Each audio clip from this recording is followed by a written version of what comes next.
Y voy a compartir pantalla. Compartir.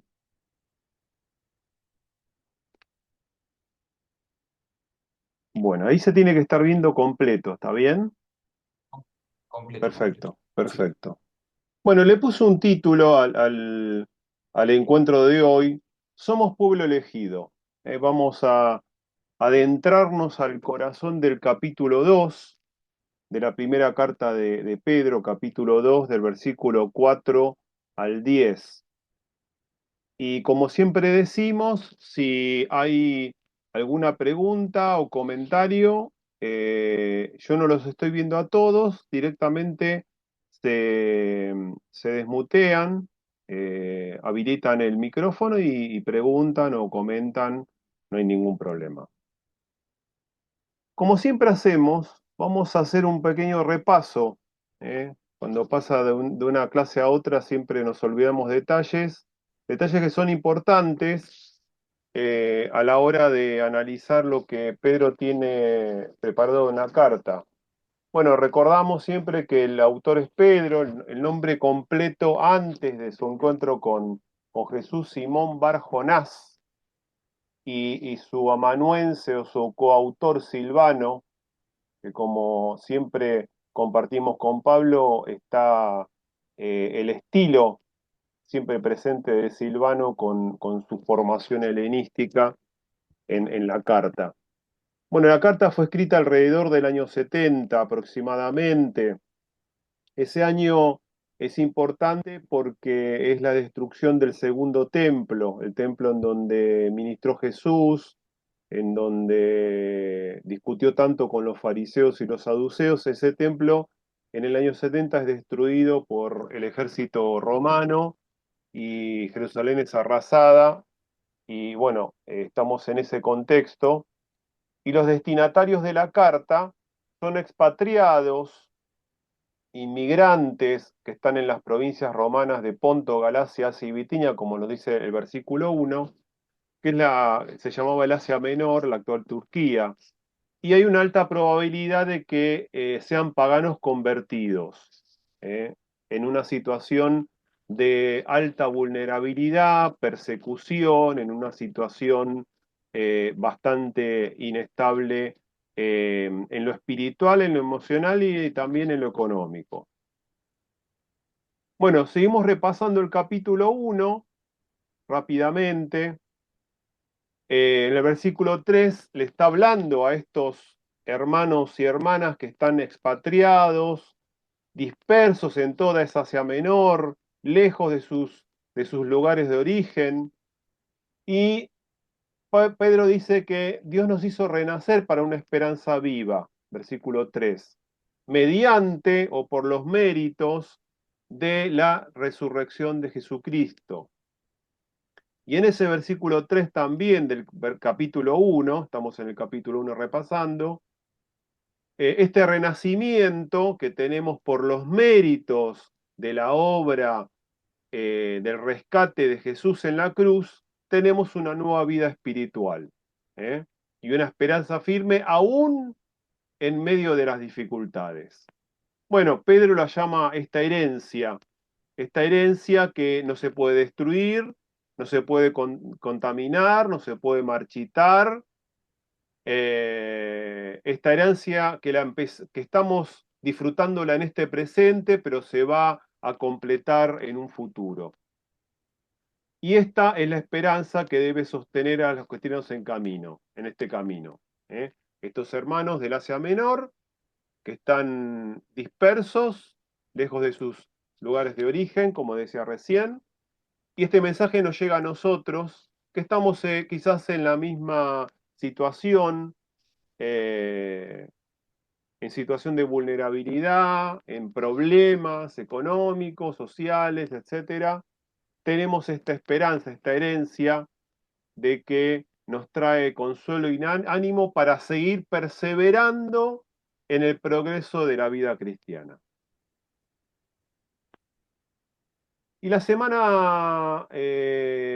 otra semana pasada, no la semana pasada, la otra semana, vimos en el versículo 10 del capítulo 1, de qué manera los profetas investigaron, los profetas del Antiguo Testamento, investigaron, inquirieron, leyeron sobre el sufrimiento y la glorificación del Mesías. Había una investigación, no estaba totalmente revelado, pero a nosotros y a los hermanos donde que va dirigida la carta o que fue dirigida la carta, se nos revela por completo. Nosotros tenemos la revelación completa de la obra del Mesías en nuestra vida, de lo que hizo Jesús en nuestra vida.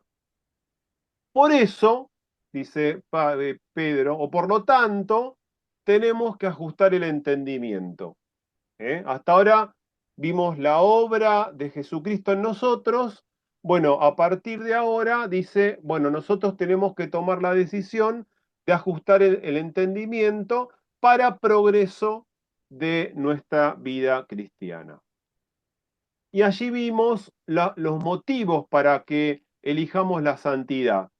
Porque somos hijos, elegimos la santidad, porque debemos imitar la vida de Jesús, elegimos la santidad, por temor a Dios, por su justicia, por su imparcialidad, tenemos que elegir la santidad, y porque fuimos rescatados y liberados. Tenemos la libertad, la palabra que usa es redención, el rescate que hizo Jesús derramando su sangre, y esa sangre quitó el pecado del medio, quitó la esclavitud que generaba ese pecado, y ahora somos libres. ¿Libres de qué?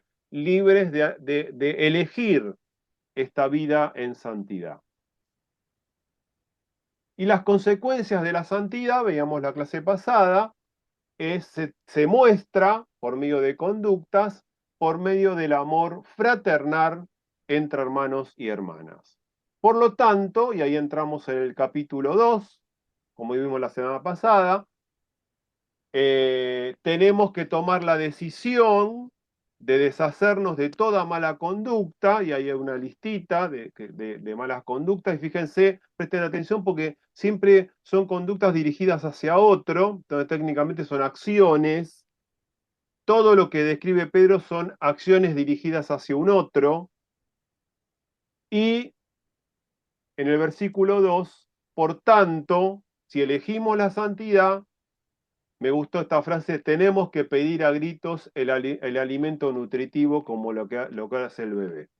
El bebé que llora y se desespera por la leche materna, nosotros tenemos que tener la misma actitud. Y hasta ahí llegamos la semana pasada. Y ahora sí, vamos a leer capítulo 2, desde el versículo 4 hasta el versículo 10. Y dice así: ahora ustedes se acercan a Cristo, quien es la piedra viva principal del templo de Dios. La gente lo rechazó, pero Dios lo eligió para darle gran honra. Y ustedes, los cristianos, son las piedras vivas con las cuales Dios edifica su templo espiritual. Además, son sacerdotes santos, o en el griego, son un sacerdocio santo. Por la mediación de Jesucristo, ustedes ofrecen sacrificios espirituales que agradan a Dios. Como dice las Escrituras, pongo en Jerusalén o pongo en Sión una piedra principal elegida para gran honra, y todo el que confíe en él jamás será avergonzado. Ahí Pedro cita Isaías 28:16. Versículo 7. Así es, así es, ustedes los que confían en él reconocen la honra que Dios le ha dado, pero para aquellos que lo rechazan, la piedra que los constructores rechazaron ahora se ha convertido en la piedra principal. Y Pedro cita Salmo 118:22. Además, él es la piedra que hace tropezar a muchos, la roca que los hace caer. Cita Isaías 8:14. Tropiezan porque no obedecen la palabra de Dios, y por eso se enfrentan con el destino que les fue preparado. Versículo 9, pero ustedes no son así, porque son un pueblo elegido, son sacerdotes del rey, o en griego son un sacerdocio del rey, una nación santa, posesión exclusiva de Dios.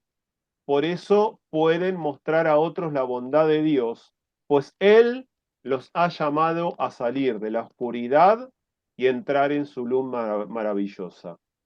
Antes no tenían identidad como pueblo, ahora son pueblo de Dios. Antes no recibieron misericordia, ahora han recibido la misericordia de Dios. Y ahí cita Oseas, capítulo 1, 6 y 9. Y el capítulo 2, versículo 23. Bueno, si ustedes se fijan, podemos reorganizar el texto de la siguiente manera. Fíjense, en los versículos 4 y 5 está la enseñanza que Pedro les quiere mostrar a los hermanos del Asia Menor, es decir, también a nosotros. Y del versículo 6 al 9 o al 10 está la demostración de esa enseñanza con un anclaje o con una referencia a citas del Antiguo Testamento. Por ejemplo, versículo 4, la primera parte, estamos aquí, acercándonos a él, la piedra viva que fue ciertamente rechazada por los hombres. Ahí lo relaciona Pedro con el versículo 7 y 8, de manera que para ustedes que creen es de sumo valor, pero para los que no creen, la piedra que desecharon los edificadores, esta fue hecha cabeza del ángulo. En la segunda fila, versículo 4, la segunda parte de versículo 4, pero delante de Dios es elegida y preciosa. ¿Qué cosa? La piedra viva.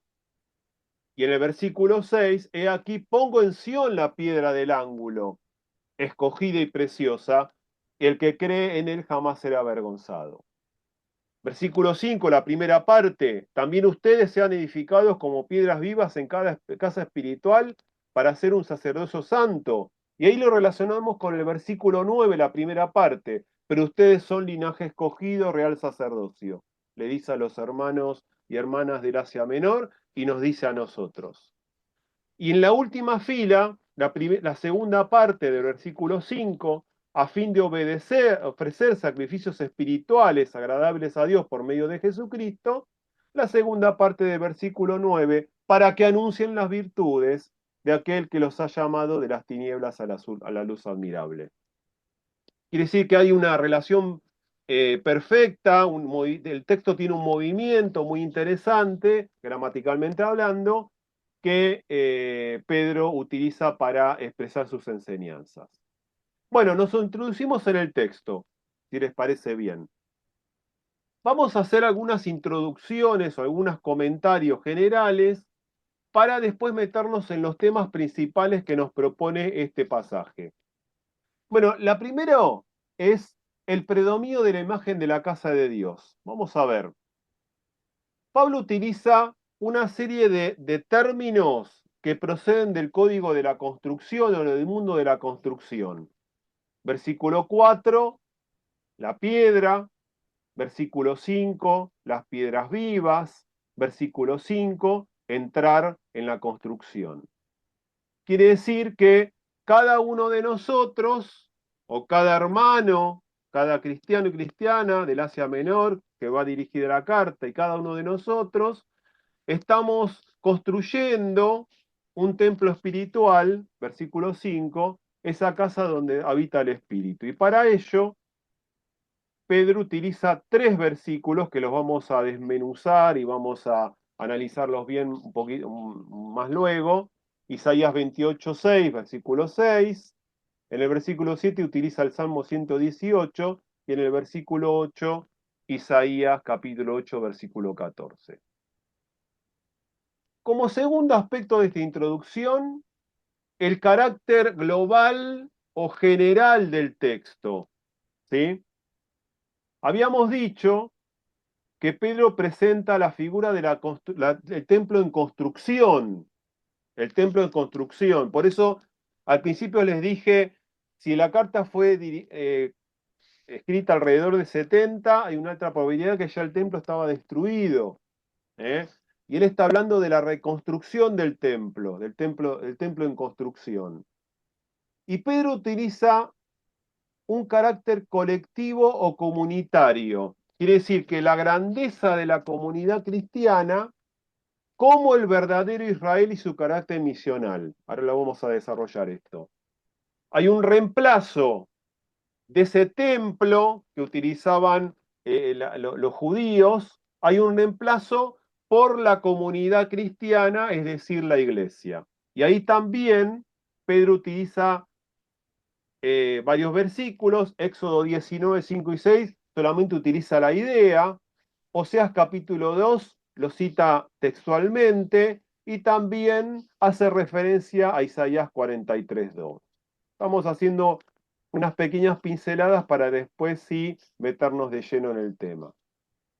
Otro tema que está dando vueltas en el capítulo, en esta porción del capítulo 2, es la fe como llave de entrada.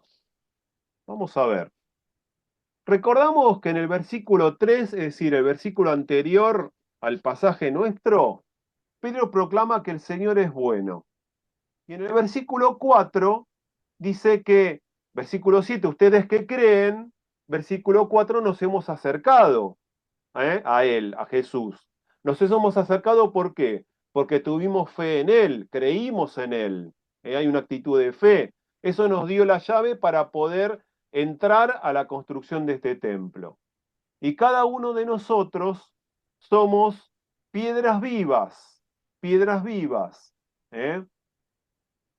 Eh, por medio de la fe, nos estamos insertando en la construcción de este templo que tiene a Cristo como fundamento. El fundamento de la construcción es Cristo y cada uno de nosotros estamos aportando para el desarrollo y la construcción de este templo.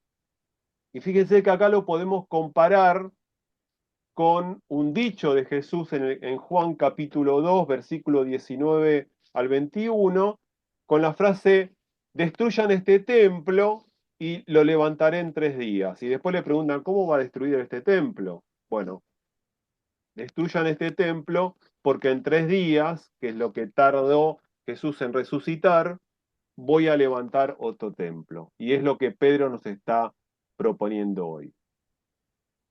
Y el cumplimiento es el cumplimiento de lo que dice Isaías 26, 16, y ahí lo podemos comparar con 1 Corintios 3, 16, donde Pablo se pregunta, ¿no se dan cuenta de que todos ustedes juntos son el templo de Dios y que el Espíritu de Dios vive en ustedes? La otra, a nivel introducción, el otro tema es la iglesia como pueblo de Dios.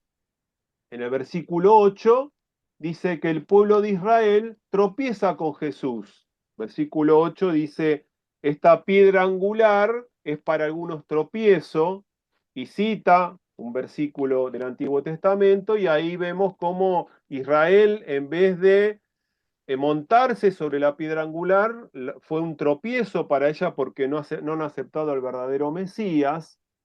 Y en Pedro, el cristianismo hereda los privilegios de Israel. Tal es así que Pedro, para referirse a la nueva construcción, utiliza las mismas descripciones gloriosas que se usaban en el Antiguo Testamento para describir a Israel. Los títulos gloriosos son aplicados a la iglesia, pero antes eran aplicados para Israel. Es decir, que para la teología de Pedro, el cristianismo ha reemplazado la función que tenía Israel en este mundo. Y por último, el tema de los sacrificios espirituales. En el versículo 4 dice que debemos entrar a esta construcción. Si nos hemos acercado a Él por la fe, tenemos que elegir entrar a esta construcción. Hay un tono imperativo de Pedro en el versículo 4. Y en el versículo 7 la entrada por la fe, esta entrada por la fe, los cristianos deben contribuir, perdón, al desarrollo de esta construcción. ¿Por medio de qué? Por medio de sacrificios espirituales, versículo 5. Fíjense lo que dice Romanos 12, 1 y 2. Que sea un sacrificio vivo y santo, la clase de sacrificio que a Él le agrada. Esta es la forma verdadera o la verdadera forma de adorarlo. Y esto lo vamos a empezar a ver con minuciosidad y detalle a partir del versículo 11, que lo vamos a empezar a desarrollar la semana que viene. Quiere decir que nuestra existencia cotidiana se transforma en un culto, en un sacrificio por la intervención de Jesús en nuestra vida. Y hay una serie de justificaciones escriturales, utiliza literalmente Isaías 28:16 y el Salmo 118. Bueno, vamos a adentrarnos en estos minutos que nos quedan en cuatro temas importantes que Pedro quiere dejar planteado. El primero, el tema de la piedra. El segundo, el tema del pueblo elegido. El tercero, el sacerdocio. Y el cuarto, la vocación o el llamado. Bien, vamos a adentrarnos entonces en el primer tema, que es el tema de la piedra. Y Pedro utiliza literalmente Isaías 28:16 para describir la piedra. Y tomé la decisión de compartirles la versión en español de lo que se llama la Septuaginta. Primero vamos a explicar lo que es la Septuaginta. La Septuaginta es una Biblia en griego, que es la traducción más antigua en griego de los textos que estaban en hebreo y arameo que comprendían la Biblia hebrea. Vamos de vuelta. La Biblia hebrea tenía textos en hebreo y textos en arameo.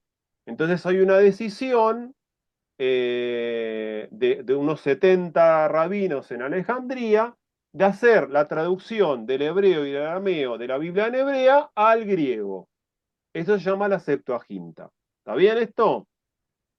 Bueno, de este texto, que seguramente Pedro y Silvano tenían noticia de esta traducción, porque hay una alta probabilidad que usaron esta traducción. Y fíjense lo que dice Isaías 28:16 de esta versión en griego llamada Septuaginta de los escritos hebreos y arameos de la Biblia hebrea. Dice así: por esto así dice Señor, Señor. Señor con minúscula, Señor con mayúscula. He aquí, yo echo en los fundamentos de Sión una piedra preciosa. Sión es Jerusalén. En los fundamentos de Sión una piedra preciosa, selecta, angular. Angular quiere decir la primera piedra en donde se comienza a construir. Honorífica. En los fundamentos de ella, el que creyere no será confundido, no. Me encantó la traducción. Isaías 28:16. Este Isaías 28:16, este fundamento que está describiendo Isaías 28:16, se está oponiendo o está discutiendo con los fundamentos paganos o las otras edificaciones o los otros templos de las religiones circundantes de Israel. ¿Eh? Y este Isaías 28:16, en el Targum, ¿qué es el Targum? Vamos a explicar qué es el Targum. El Targum es una interpretación en arameo, interpretación, ¿eh? Es decir, opinión, interpretación, explicación en arameo de la Biblia hebrea producida o compilada por judíos desde finales del Segundo Templo.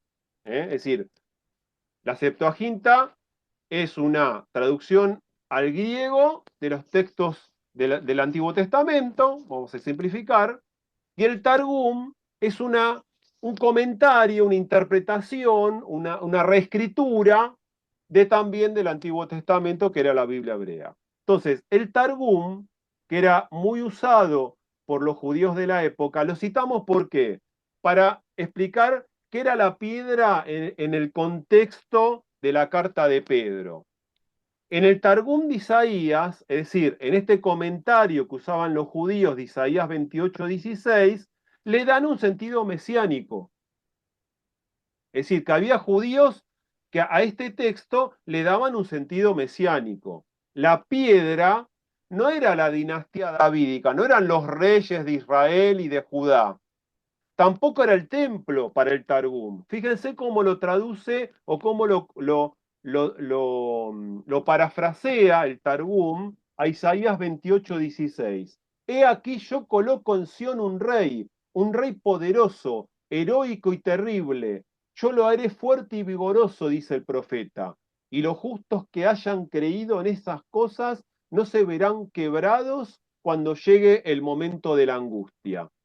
Y esta era la imagen que tenían del Mesías en los tiempos de Jesús. Esperaban un rey poderoso, heroico, terrible. ¿eh? Todo lo contrario. Pero esta era la lectura que tenían de la piedra que aparece en Isaías, o el fundamento que aparece en Isaías 28:16, que es el versículo que, que utiliza Pedro en este pasaje. Ahora, este fundamento que está en el versículo 6, ¿sí? Dice que el que creyere no será confundido, no. La versión de la Septuaginta en español de Isaías 28:16. El que creyere no será confundido. El que creyere sobre este fundamento, sobre esta piedra angular, sobre esta piedra preciosa, se opone a que se puede convertir en un tropiezo. ¿Vieron cuando van caminando en la vereda y hay una baldosa levantada y se tropiezan? Bueno, esa es la idea. ¿eh? Fíjense lo que dice Isaías 8:14 también de la Septuaginta en español. Si en él estuvierais confiado, te será en santificación. Está hablando de la piedra angular, que para el Targum, para los judíos del siglo I, era el Mesías. Si en él estuvieren confiado, te será en santificación y no como piedra de tropiezo. Os encontraréis con él ni como de una peña ruina, o con una peña que no puedo saltar, no puedo pasar por encima. Quiere decir, Pedro dice que la misma piedra que es fundamento y que nosotros somos piedras vivas y participamos de la construcción, puede ser piedra de tropiezo para aquel que no cree. Y ahí cita Isaías 8:14. Isaías 8:14 en el versículo 8. Y ahí nos tenemos que hacer una pregunta, porque es un texto difícil. Dice, ¿no parece acaso indicar el texto que los no creyentes estaban destinados a chocar con ella? Porque muchas versiones utilizan la palabra eh, predestinado o llevado a eso. Entonces, cuando si hacemos una lectura rápida, podemos llegar a pensar que los no creyentes estaban destinados ya a no creer y a chocar y a tropezar en esa piedra. Bueno, esto lo copié de un comentario que adhiero. Sería abusivo deducir toda una doctrina teológica de esta observación. Es decir, que el destino era no creer. En realidad, la forma de interpretar mejor este pasaje de Isaías 8 es porque no creen, porque se tropiezan con la piedra, su destino es la perdición. Es decir, que el destino no está antes de crecer, es la consecuencia de no creer. Como no creen en el fundamento, como se tropiezan en ese fundamento, su destino es la perdición. Esa sería la interpretación más acertada. Fíjense el versículo 8 en la versión de Straubinger. Y roca de tropiezo y piedra de escándalo. Y roca de tropiezo y piedra de escándalo. Para aquellos que tropiezan por no creer a la palabra, a la cual en realidad están destinados. Destinados por no creer. Quienes rechazan a Jesús por incredulidad, están destinados a tener a Jesús como piedra de tropiezo y no como piedra angular. Es decir, que su destino está después de la decisión de no creer. ¿Estamos bien? ¿Sí? Y ahí, en el versículo 7, Pablo utiliza un salmo, el Salmo 118, 22, versículo 7.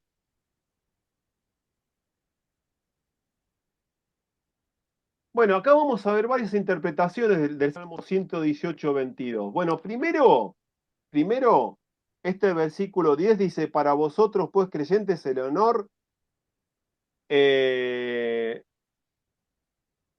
la piedra que los constructores desecharon es la piedra angular que se ha convertido. Bueno, la primera interpretación es una interpretación colectiva, es decir, esa construcción tiene que ser un esfuerzo colectivo, comunitario, congregacional. Este salmo, el Salmo 118, es un salmo escrito después del exilio. ¿Qué exilio? ¿Se acuerdan que Israel, o especialmente Judá, es invadido por el imperio babilónico y muchos judaítas fueron deportados a Babilonia?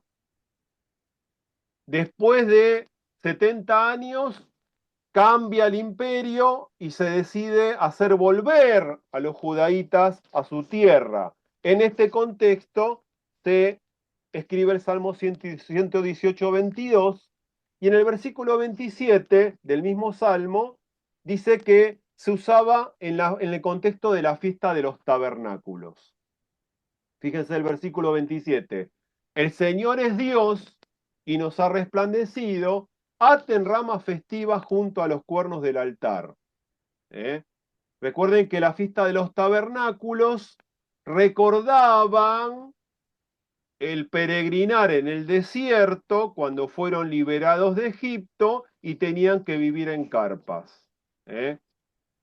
Esa es la primera interpretación del Salmo 118, 22.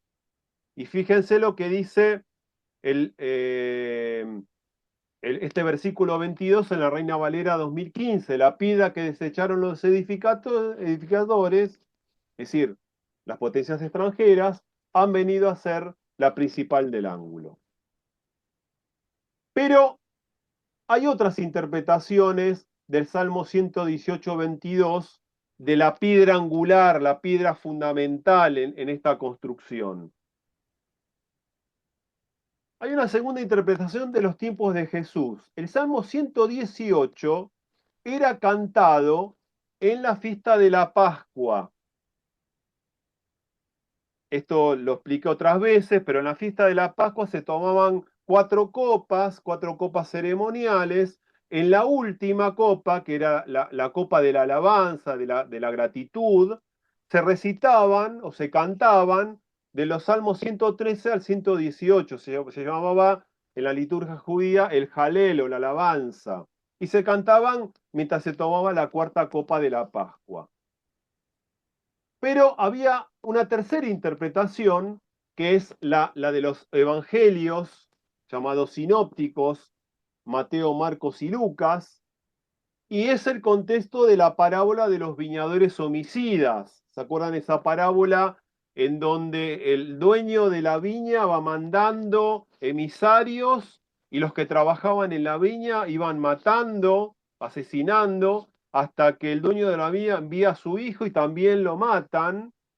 Y al final, o en la explicación de la parábola, en Mateo 21:42, Jesús se aplica el mismo salmo a sí mismo. Quiere decir que la piedra angular era el mismo, es el mismo. Y en esta tercera interpretación, Pedro la utiliza frente al Sanedrín. Hechos capítulo 4, versículo 11. Dice Pedro ante el Sanedrín, ante la institución más importante de los judíos en esa época. Él es la piedra rechazada por ustedes, los edificadores, la cual ha llegado a ser cabeza del ángulo. Bueno, este es el derrotero del tema de la piedra angular. La piedra angular es Jesucristo y sobre esa piedra cada uno de nosotros como comunidad, como congregación, como iglesia, estamos construyendo este nuevo templo que ha reemplazado a Israel. El segundo tema es el pueblo elegido, el pueblo elegido. Y para ello no lo cita textualmente, pero utiliza los conceptos de Éxodo 19:5 en el versículo 9. Otra vez utilizamos la Septuaginta, LLX es 70, la Septuaginta, en español. Y ahora, dice el versículo 19:5, y ahora, si con oído oyereis mi voz y guardareis mi testamento, seréis mi pueblo príncipe de todos los pueblos, que mía es toda la tierra. Quiere decir que el pueblo judío tenía la misión, tenía la función de proclamar las hazañas de Dios. Esa era la función del pueblo de Israel. En Primera Pedro, el judaísmo como tal es superado, ha fracasado en su función de mostrar a Dios a las otras naciones, y ahí los títulos honoríficos que están destinados al pueblo de Israel son transferidos al nuevo pueblo que es la iglesia. ¿Eh? Quiere decir que nosotros como iglesia hemos heredado la función que tenía Israel en el Antiguo Testamento.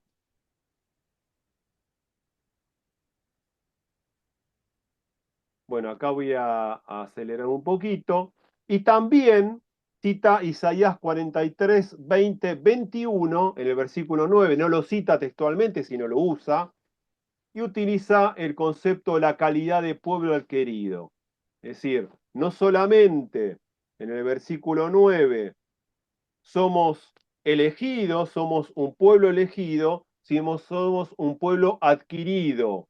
¿Adquirido por qué? Jehová ha hecho de él su porción especialmente escogida, su parte reservada entre todas las naciones de la tierra. Es decir, la iglesia ahora, inserta en todas las naciones de la tierra, es la encargada, es la elegida de mostrar a Jesucristo como Salvador. Bueno, vamos al tema del sacerdocio.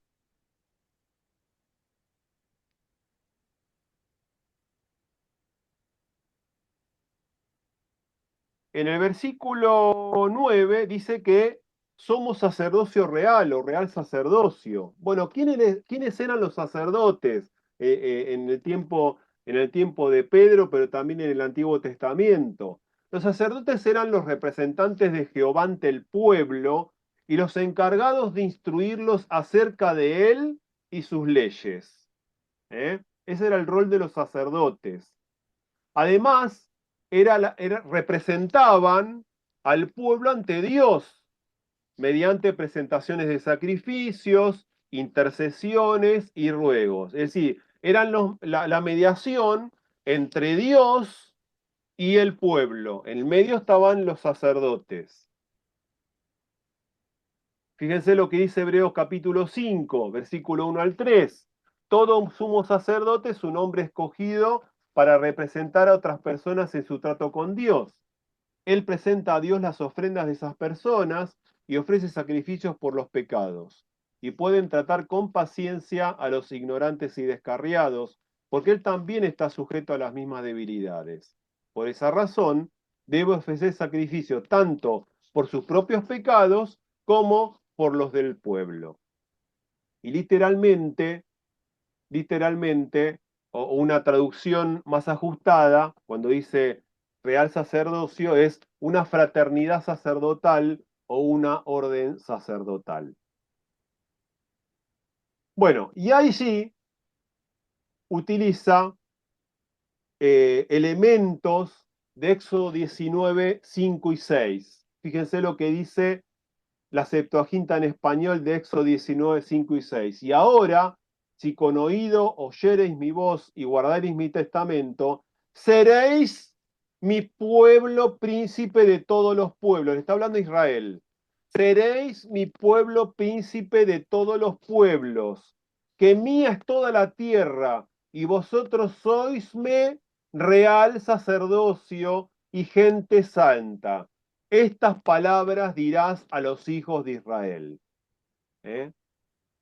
Quiere decir que el sentido que le daban los judíos a este Éxodo 19, que le daban los judíos, en este contexto que está escrita la carta, como los judíos estaban dispersos y estaban en medio de las naciones, eran los testigos del Dios único, es decir, hacer subir al cielo las alabanzas de todo el mundo.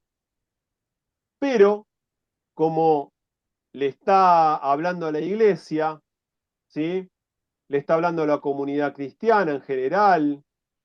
A la comunidad cristiana se le asigna entonces la dignidad y la función de Israel entre las naciones, ofrecer sacrificios espirituales y proclamar las alabanzas del Dios Salvador. Dice Hebreos 13, por tanto, por medio de Jesús, ofrezcamos un sacrificio continuo de alabanza a Dios, mediante el cual proclamamos nuestra lealtad a su nombre. Y no se olviden de hacer el bien ni de compartir lo que tienen con quienes pasan necesidad. Ellos son los sacrificios que le agradan a Dios. Y por último, la vocación y el llamado, último tema que Pedro está proponiendo. Y para esto cita textualmente al profeta Oseas, capítulo 1, 6 y 9. La vocación del pueblo cristiano como heredero del Israel espiritual. Es decir, Pedro invita a los cristianos del Asia Menor a comparar su estado anterior con el actual. Fíjense lo que dice la Septuaginta del libro de Oseas, la traducción de la Septuaginta. Y concibió aún y parió una hija. Está hablando de la hija de Oseas. No podemos desarrollar esto, pero el libro de Oseas tiene mucho simbolismo y mucha representación a través de su propia vida, con quién se casó, el nombre que le pone a sus hijos, todo simbolista, todo más representaciones y todo un mensaje hacia el pueblo de Israel. Entonces le dice, y concibió aún y parió una hija, Oseas, y díjole, llámala el nombre de ella despiadada. Por esto, porque no seguiré, no ya apiadándome de la casa de Israel, sino que afrontando los afrontaré. Y dijo, llama su nombre al segundo hijo, no pueblo mío, por esto, porque vosotros no sois el pueblo mío y yo no soy vuestro pueblo.